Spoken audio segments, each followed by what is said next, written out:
made a podcast for you all yesterday, and I was pretty happy about it. And then I went upstairs to have dinner with my husband, and he was going to come back down and, kind of check on it. I tried to stop it when it was over, but it wouldn't stop, and so I thought something might have gone wrong with the recording. Anyway, turned out it wasn't recorded at all, and so I was a bit disappointed by that.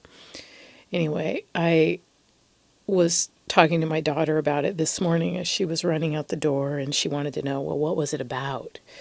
And you know how when somebody asks you to explain what something is about, your mind goes blank and you realize you just had to be there, sort of thing.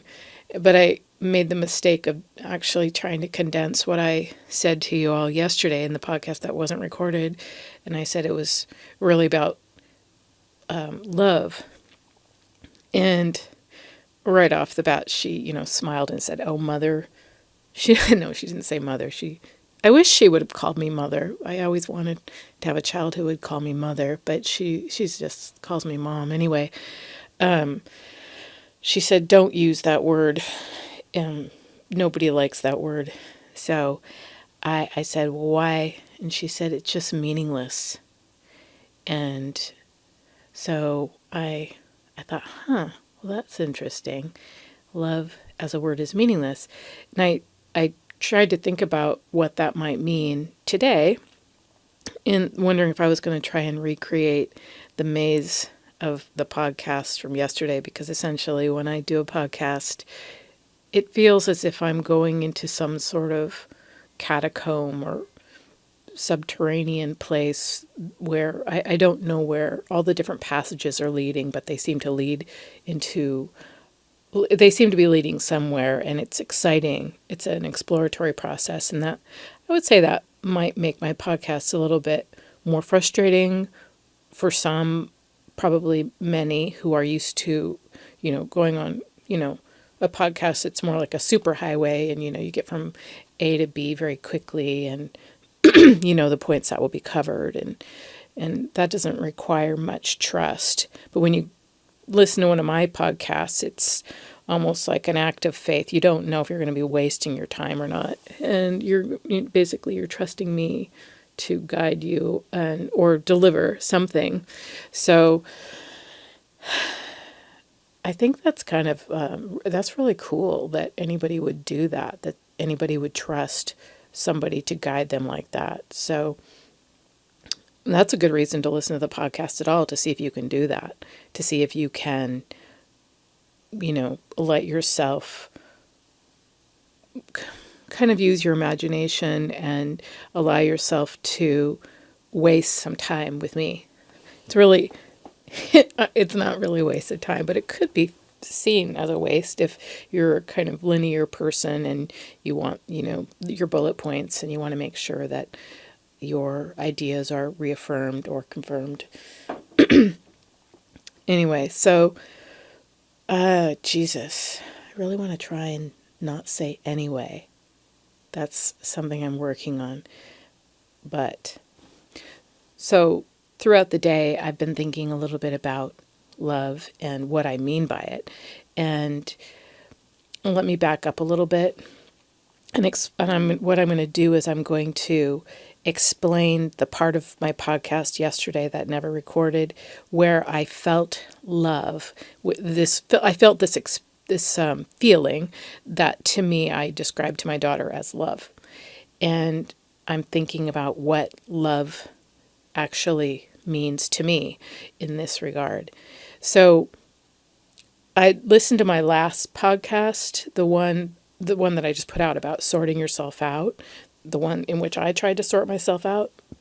And I was doing that because it's a term that Jordan Peterson talks about all the time. It's an idea or an activity or a task that people are supposed to somehow accomplish to grow up or to further their development as a human being, and to sort yourself out. But I think it's something that we should do our whole lives, and we should continue to do. And there's always so much sorting, right? Because life is, we need to create some order, and that's how we kind of shape our lives. But life is always going out of order because that's just the way the world is set up. Everything goes out of order. And so anyway, so I had done that podcast, and the reason why I had done it, why I decided to actually sit down and begin the process of the sorting was because of something that had happened in this grocery store, the department store. I said, it's kind of a department store, grocery store mix. And so I never know if I should call it a department store or grocery store. Anyway, but that's what it was.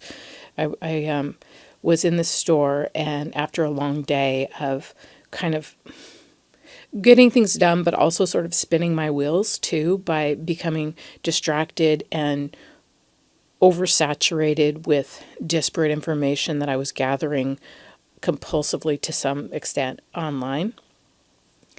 And so I'd gone to this store, and I would say I was in a state of not being activated, not in a state of feeling connected. I was in a diffuse sort of I'm not going to call it flat out confused, but I felt like my that floaty feeling that you can have, like you're not fully activated and you're a little bit disoriented, but not psychotic. It's just you're feeling somewhat directionless a little bit, even though you're trying to move ahead with a feeling of direction, but you don't feel the energy behind your direction. It's just sort of you're going, but you don't feel like you're not charged in your movement. Anyway, so I'm at the grocery store, and I had this encounter with a very brief, very minor encounter, but it kind of set me off a little bit with this woman who was, she was sort of rude, and she just sort of pushed on through, and it made me think that people are horrible for a moment, just that fleeting fishy thought that you have. And I was just like, God, why are people so horrible? Or why are some people horrible? And they just are so cold. And then immediately after that, I passed that woman, I passed a number of other people who every person I came across was so bright and alluring and full of eye contact, and I thought, wow, that's amazing. That just sort of went away, and I was sort of taken back out of that kind of negative space. But then, so I had that going on, but then the thing that really kind of activated me, which made me feel this feeling, which I was just sort of encapsulating it in the word love, was I was going down this aisle. I think it was the ethnic food aisle, I don't know, but I passed this person, an adult, with a kid who was leaning over the front of the cart, like bent over at the waist, and their head and arms and shoulders, they were kind of resting on the front of the grocery cart. And so it looked like the kid was really bored and just trying to stabilize themselves in a funny position while the parent shopped. And I noticed that. And then I thought they seemed a little bit old to be doing that. Then as I moved past, I looked back and I noticed that that kid was actually somebody who had probably some kind of pervasive developmental delay, and the caregiver, whoever it was bringing them along to go do the grocery shopping because they probably couldn't leave them alone at home. And, they were having an outing. And I don't know, there was something about seeing this person with this adult, with this individual who was going to need, probably for the rest of their lives, a lot of care and minding, really kind of broke me open, but not in a bad way at all, in a good way. it made my heart sort of surge, like crest, almost like a little rogue wave inside of me. And I felt like, wow, people's lives can be very hard, and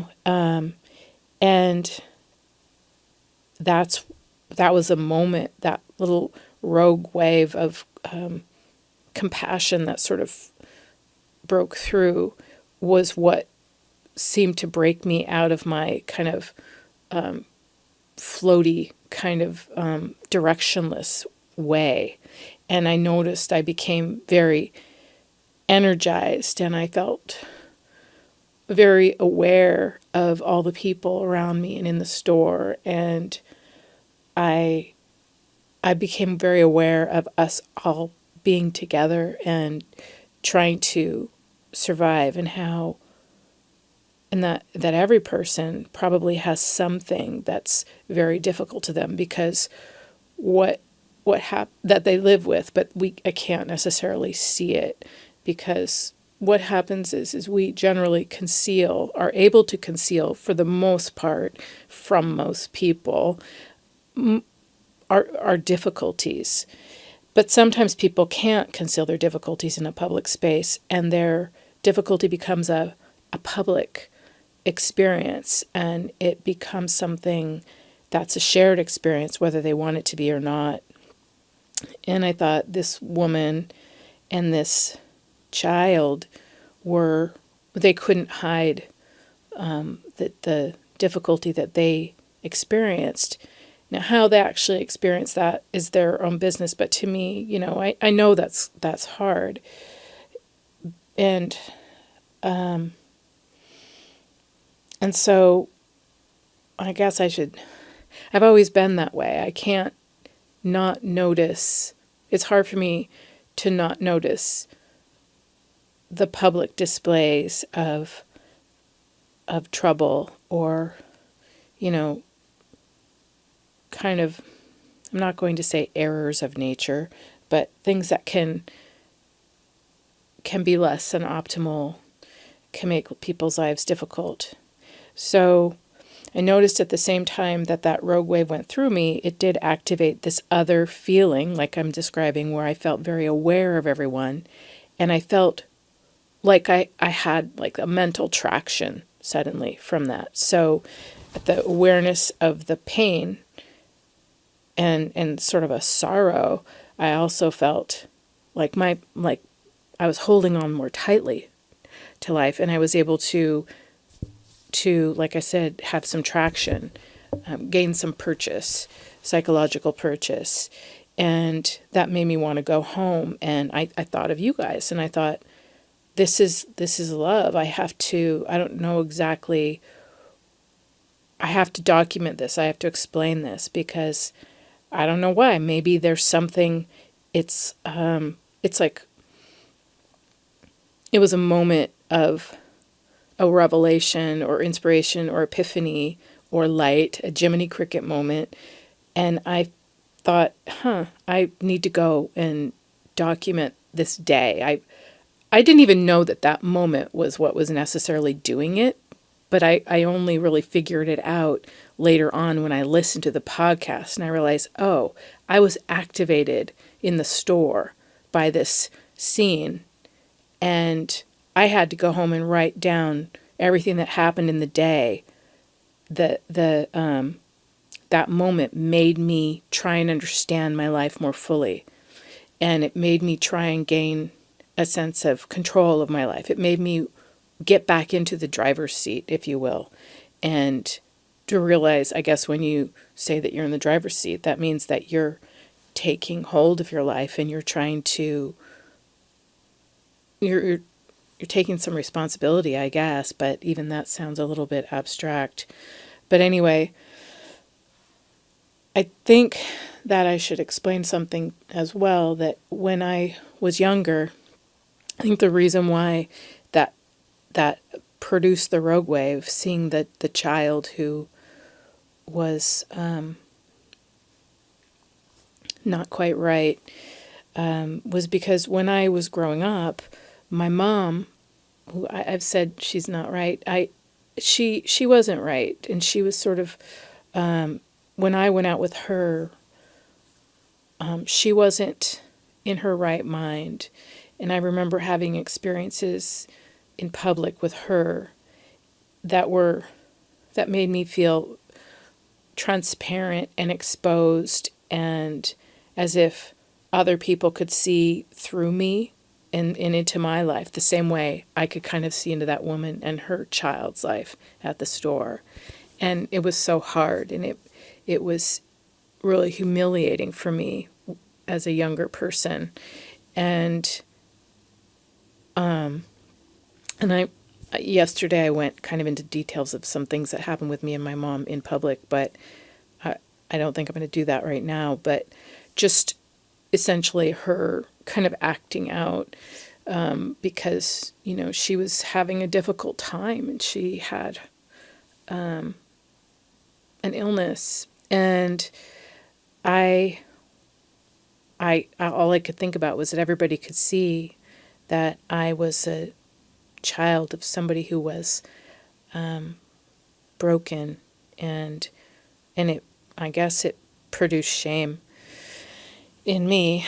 I'm ashamed to say that now, but anyway, so there was a lot of pain in that experience. And so when I see these people now, I think it's interesting that the thing that caused me probably some of the most,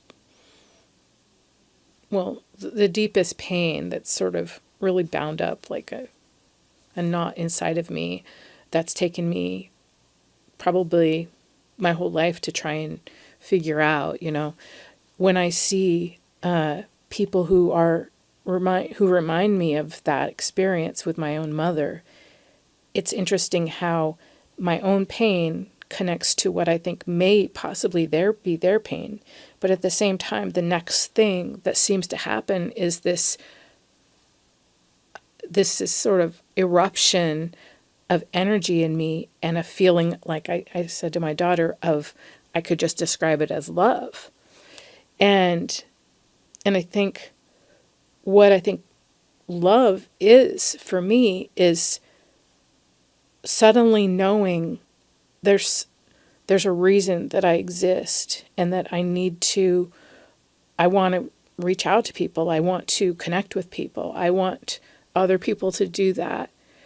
So for me, in this experience, and hopefully this will make sense, we have the facing of pain, the recognition of pain, the seeing pain in others, and then the strange mercy, I guess, something must be built into us of this.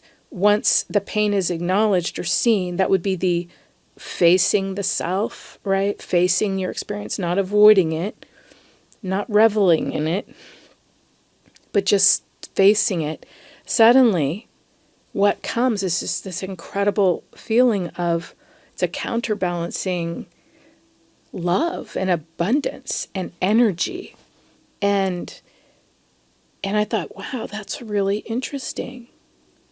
Just this feeling of something is coming up, rising up in me that feels stronger because I'm facing this pain. And so instead of facing the pain and going, life is terrible, oh my God, this is so bad, for some reason that doesn't happen for me. It can for other things, but in this instance, it didn't. And to me, I guess the love, a word that I would put to it is will. My sense of my will was reborn, and suddenly I felt there was a way out of the day. So just a few minutes ago, I was upstairs fixing some food for tonight's dinner, and I'm marinating some chicken breasts, and I'm trying not to cut my finger like I did last night. Anyway, so that just in case you're wondering what I'm having for dinner. chicken breast. People seem to like that. Anyway, so I realized that where there's a will, where there is love, love has a will. Love gives us energy. Love tells us the way. And it's like love and will are attached to the imagination. And so I thought, well, sometimes people need to do things in life and they don't have that feeling of will, and they don't have that feeling of an activated imagination, and they don't know the way.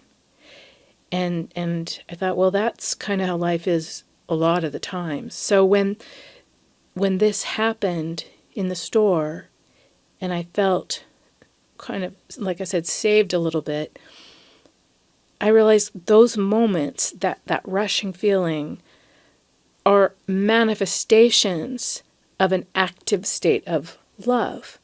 And I thought, it's an energy, and you're supposed to do something with that energy, because you're not always going to have it, right? So with that energy, I needed to make the plan. I needed to devise my strategy, because that was my way. It was the will that was telling me the way. And so those moments where we get that clarity of purpose, that's what I feel is love. And living it out is another thing. But at least when you have that clarity, that super energetic burst, you can at least get started and get going. And then hopefully, you might peter out. But I think when we peter out, it's because we've gotten back into chaos again, and we need to find our way again, and we need to find our will again.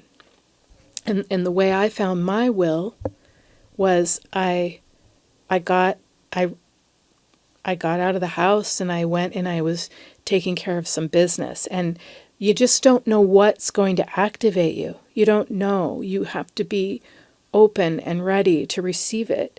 I know this sounds kind of crazy. If you're not an open person, and if you just don't have that kind of personality, maybe this won't work for you.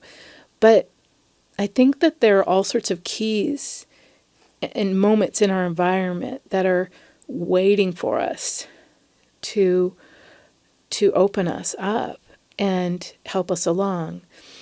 And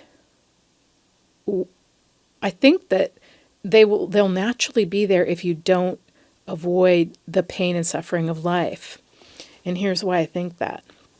Because a lot of times we try and avoid pain and suffering. That's one way to get through life, right? And because nobody likes pain and suffering. But the thing is that there are too many ways to help us avoid pain and suffering now. And I mean, there's so many. I mean, I can be on my phone all the time, or I can be reading article after article, or I can, just essentially a distraction, compulsive distraction is all around us. And I started thinking about, if you're doing that sort of thing all the time, if you're addicted to doing things that keep you from facing life and kind of pulling the curtain back, if you're always doing that, then you'll never really face enough of yourself. And then you won't face the pain and suffering that is just the natural upshot of being engaged with life. Because there's always going to be a little bit of pain and suffering when you're deeply engaged with life, right?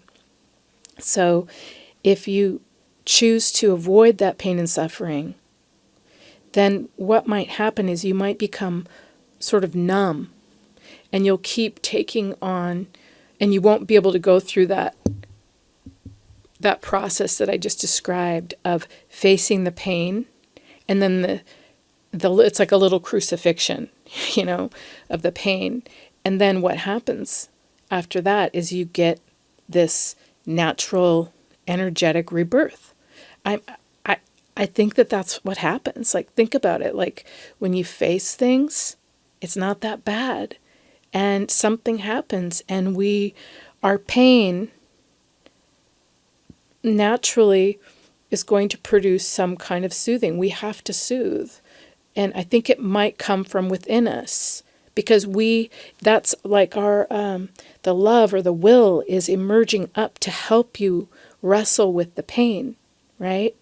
So you don't want to be distracting yourself all the time. You want to try and get engaged in things and face things. And don't worry that you'll be, I don't know, worry all you want. I forget it. Anyway,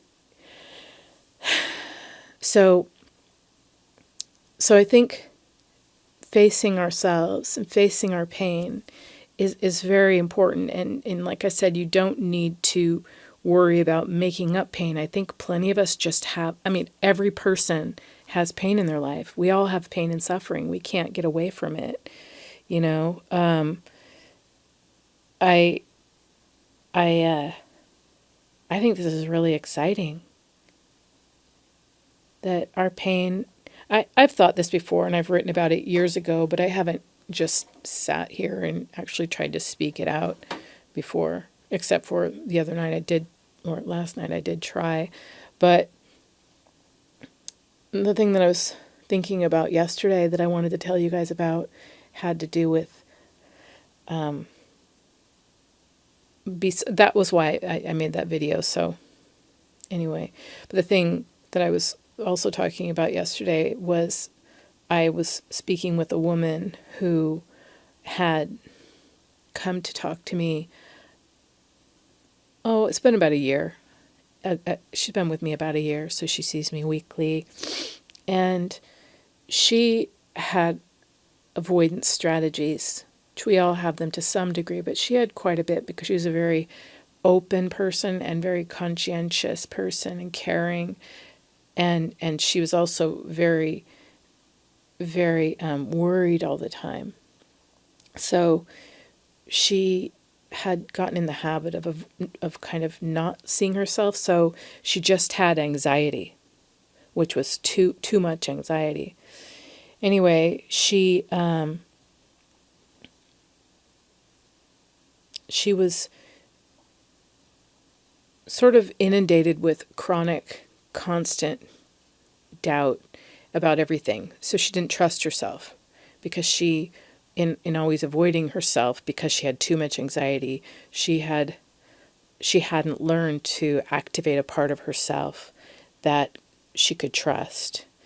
And anyway, she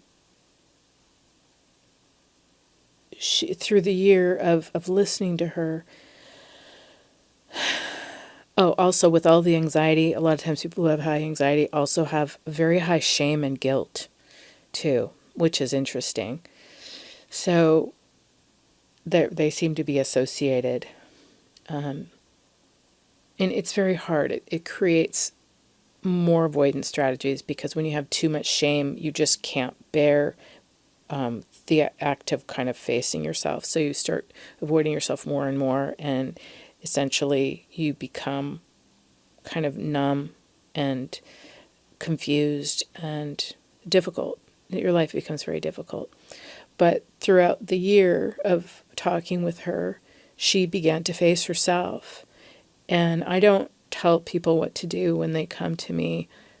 I pretty much just reflect back to them what I hear them saying that they can't, because they can't prioritize and differentiate necessarily everything that they're saying in order of importance. So kind of like I can't necessarily do that while I'm talking either. And that's why I go back and I listen to my podcast sometimes to see what I'm actually saying.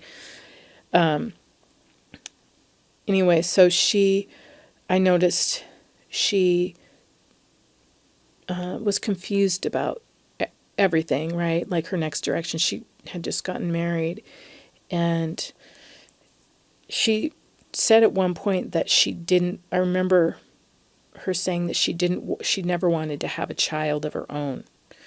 And she always thought she would adopt. And I thought that was interesting that she knew that. She was very certain about that. And I thought, well, considering how uncertain she is about pretty much everything, it's interesting that she's so clear that she wants to adopt. And so we kind of left that. It wasn't something that she wanted to talk about a lot. And so we proceeded with the year. And I noticed that she was becoming stronger and stronger in in facing herself. And she was starting to like herself, and she was starting to want to take more responsibility for herself and for her life in general. She started doing some interesting things that she was afraid to do, that would imply that she was facing more of her fears. She had a lot of fears. And the last time she was in, just recently, this was what I was very struck by, that she had noticed that she wanted to have a child, but she didn't want to adopt a child. That she was feeling like she liked herself, and she was really proud of herself, and she felt a feeling of love for who she was, and she said, and I want to, she started to cry, and she said, I don't know why, but I didn't think that I was worthy enough to have a child. I didn't think I was worthy enough to produce life. And wow, that really got me, because of course, it made me think of my own self and how I also had thought I wasn't going to have a child. And I thought maybe someday I would. It was very abstract for me, but the realm of having children was something that other people were allowed to do. But I felt that if I were to engage in it, I imagined people scoffing and mocking me if I were to decide to have a child, as if it would be an error. I don't know. It was a strange psychic thing. And I know that she had a lot of shame from her past, and she had started to face that. And in facing that, she grew to love herself, and she wanted to produce. I think that facing that pain made her want to, it directed her energy, and it made her want to have a child. And I felt that was the most incredible thing. It was so beautiful to see that. And I know there's a lot of talk lately, or it seems this week, Jordan Peterson's been talking somewhat about women and men. Well, he talks a lot about the differences between men and women. And I think most of us know that there's a difference between men and women, but we're not allowed to say there is. And so now we have to spend all this time defending this. And I'm not saying that there aren't men who are feminine or women who are masculine. Absolutely, that's always been the case. And I would say that I probably maybe even be a masculine woman myself to some degree, some small degree, in that I'm a really physical person, but I've never considered myself a man in any way, but when these traits get broken down as masculine and feminine, I think, oh well, gosh, I'm one of the few women who listen to Jordan Peterson, because apparently women don't listen to Jordan Peterson and men do, or like 9% or something listen to Jordan Peterson online. Even though I mentioned that to my daughter, who also listens to him, and she was like, well, that seems like a suspicious statistic. And I loved how she kind of was skeptical about that. But anyway, but I think that there's a lot of talk about, feminists, men who are becoming more aware of what's going on with feminism, and being angry that feminists are hating on men. And that's kind of a cheap way of saying it. But I think that a lot of people are really lost right now, because they're not really allowed to face themselves. They're being taught to look externally and not face their own lives and their own pain. And when you can't face your own life and your own pain, you can't feel that energetic burst of love or that feeling of direction, that come, like I said, that I got in the grocery store. And I think it makes you feel lost. And so you can take on ideas and you can decide to do things, but you might not be really energized by it. And I had this little fantasy that actually facing these women who are screeching with their ideologies, actually what a woman like that would actually do if some guy was able to just not worry about the words and just proceeded with love, because I think that love could be activated in another human being, that we activate each other into these states of organizing energetic states that we call love. Love guides us. It makes us go, you know what? Everything else is crap. It gives us priorities. But I think when we're so stuck in ideologies don't really give that kind of primal, doesn't orient us in a primal way, orient our attention. Because ideologies don't teach us to face ourselves. And so they're depriving us of our natural source of pain, of our natural sense of unique relatedness to life and life's losses. They try and cover that up.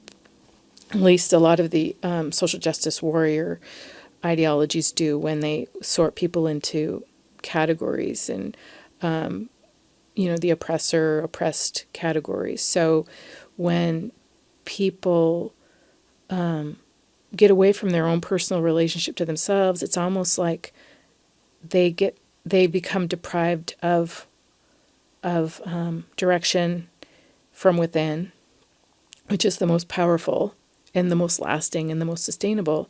And it's that direction, that love, that actually produces life, because that makes us want to come together in a very deep way with the world, with others. And that's usually manifest in a relationship where you really want to consummate that feeling with another person. That's like the traditional way that works.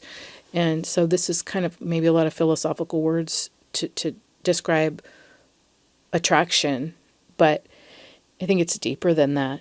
You can't, I think maybe attraction and love is our way of managing with life's sufferings. It's like the best thing that we have, because our attractions help us to produce life, new life. And the most obvious expression of that would be actually producing a child, but it doesn't have to be that.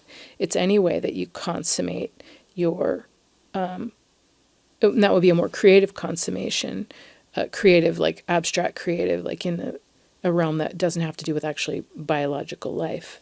But I do think that if you're, and it's just the most gracious experience to have, and it allows all parts of us to have a function. We can transform our pains into trajectories and pathways to connect to other people, to have a rebirth in our experience of connection with something outside of ourselves. This podcast has become much more abstract than yesterday's, but I do think it's important what I'm saying. I don't know how long I've gone. Maybe I've gone on too long. So I was happy for my client, and talking to this person once a week, plus her being a very driven person, she took the encouragement. She was ready to not be confused anymore. And I also think a lot of times people are much, much stronger than they know. And I think this woman actually was a very strong person. And I think I'm a very strong person. But if you just get too much, if you get too many layers of confusion and you don't have any help in facing yourself and your pain, which can be so annihilating, if you don't have any help with that, and that's why I think it's good to, that's the one thing that I think therapy is really good for, is just having somebody to help you face your own self and your own pain. Not just to revel in it, but because, like I said, facing, what didn't work out, forgiving it, and just realizing this is something that happens to everybody. Whatever it is, your pain, it's not that unique. And everybody has something. And when you look at that, you realize you can keep swimming and you can keep being part of life, and you need to get out there. And it's just a wonderful thing. So that's kind of why I don't like the atheistic views. Not that I wouldn't even consider this to be necessarily over religious, what I'm saying, but there is something spiritual within us. Gosh, I don't know if I should use that word. There's something that we don't understand about our psyches and how we're connected to each other and how we're reborn and how we rejuvenate. We don't fully understand it. Okay, and so I guess that's why I say it's a spiritual word. But I someday we may understand these obvious things, but there can be science behind it. But for now, I'm just going to trust the actual sensations of my five senses, and I'm not going to deny them. And I'm going to say these sensations are leading me and guiding me and telling me what to do. And if I stay engaged with my five senses and not just look at my phone and, engage in activities that take me away from my senses will enliven me again, and they will enliven you. But I think that this direction that comes from pain, the direction that we get from facing life, is really not to be minimized. That direction is what helps us to keep going. I do think sometimes that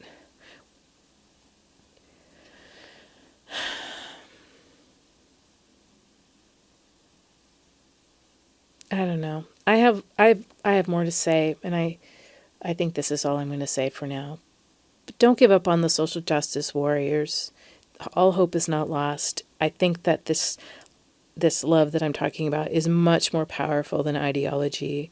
And I want to keep working on this idea, and I welcome anybody else's experiences with it. But I do think ideology deadens us, keeps us away from our own personal experience, deprives us of the ability to love. Fundamentally, that's the biggest problem. And I know my daughter told me not to use the word love, and I used it over and over. But I tried to break it down, I think, and to say that I think it's an organizing energy that compels us to prioritize, and it gives us a power, and it's a force.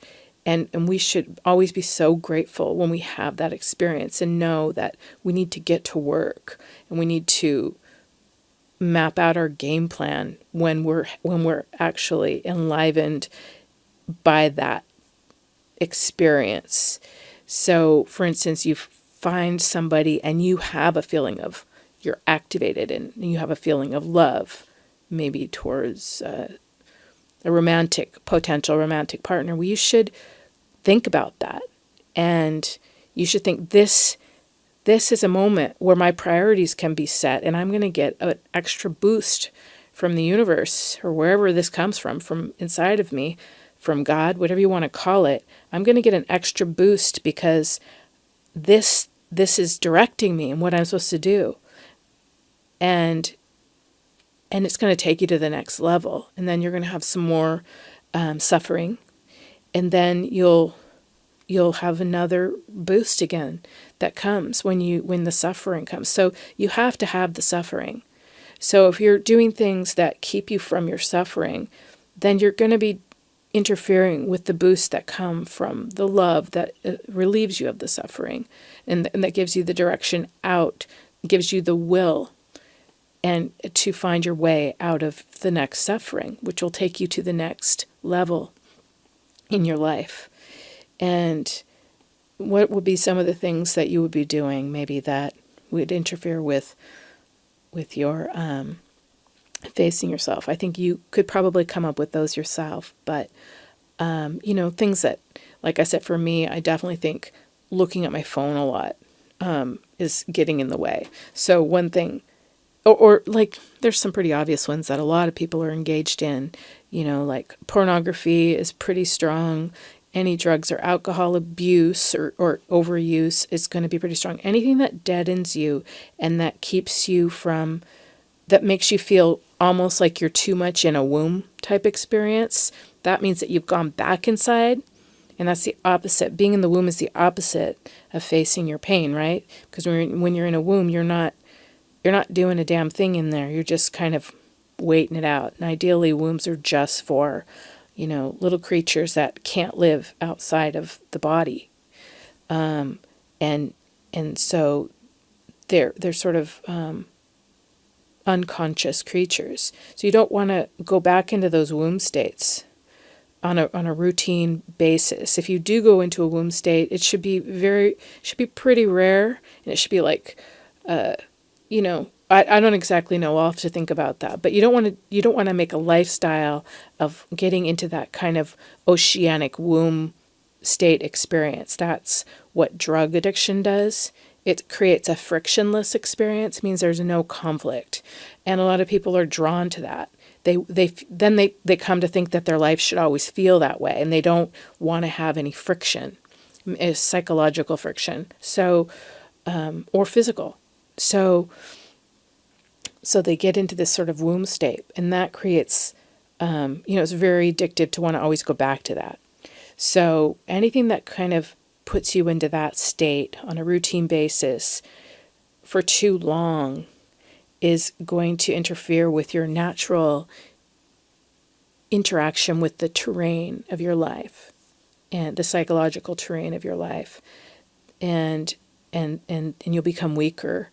And then as you get weaker, you'll need more avoidance strategies to keep you into that oceanic womb-like state. And then you won't be able to tolerate any suffering, right? And if you can't tolerate suffering, then what are you going to be deprived of?